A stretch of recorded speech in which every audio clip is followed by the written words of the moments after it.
In a village where the sun rose like a golden fire over vast fields of millet and cassava, a little girl named Rashida was born. She had the innocence of the morning dew and the laughter of the river's gentle song. But the gods of fate, cruel and unpredictable, soon wove sorrow into her young life. When Rashida was barely 4 years old, a terrible sickness swept through the land. It was said to be the wrath of an angered spirit, punishing those who had strayed from the path of righteousness. Among the many who fell ill were Rashida's parents.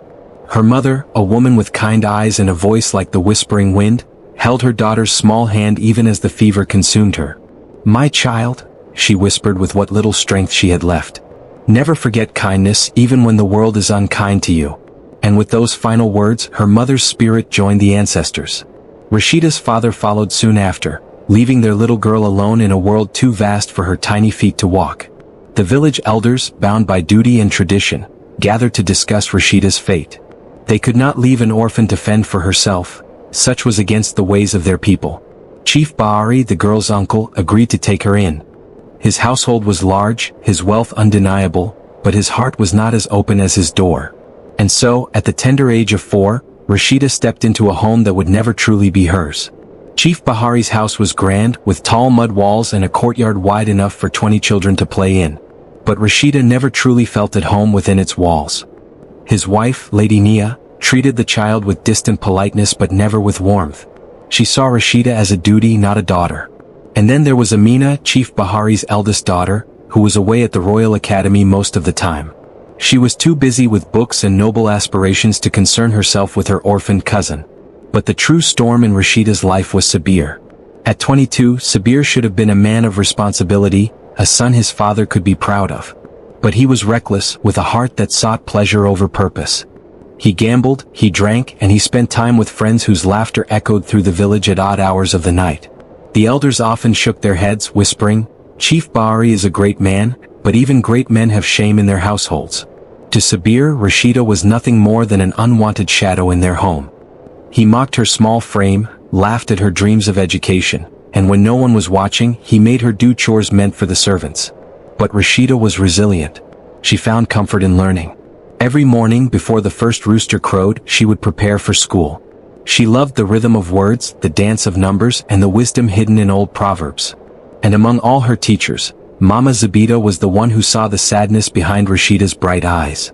"You are a child of destiny," Mama Zabita would often say, pressing a fresh piece of mango into Rashida's small hand. "One day you will rise above this sorrow."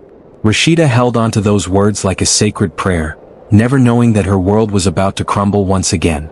It was a day like any other when the first shadow fell upon Rashida's life. Chief Bahari had left for an important journey, and Lady Nia had taken Amina to visit a relative in a neighboring village. Rashida was alone in the house, save for the servants, and Sabir. That morning when she prepared to leave for school, Sabir blocked her path. "Why are you always running to that school like a rat chasing scraps?" he sneered. "Stay home today." Rashida hesitated. "But my teacher." "Your teacher is not your mother," Sabir interrupted. His tone was light, almost playful, but there was something in his eyes that made Rashida uneasy. "Just one day, little sister. What harm can it do?" And so, against her better judgment, Rashida stayed. She spent the day in the courtyard, reading from an old book Mama Zabita had given her. The sun moved lazily across the sky, and when it began to set, Sabir returned. But something about him was different.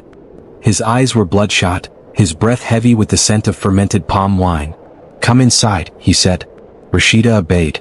She never spoke of what happened that night.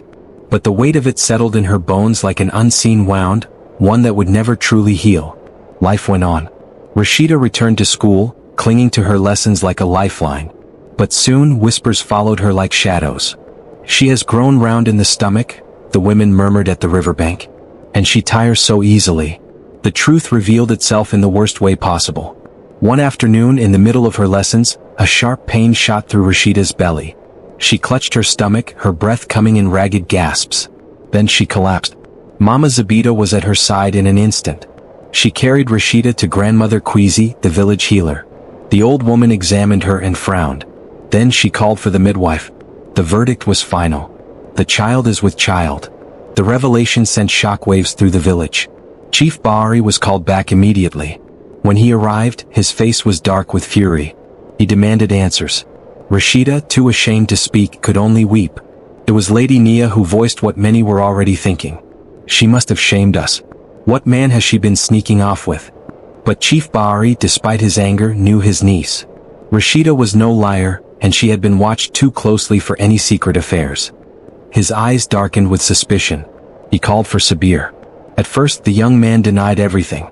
He spun lies, weaving falsehoods in hopes of escaping his father's wrath.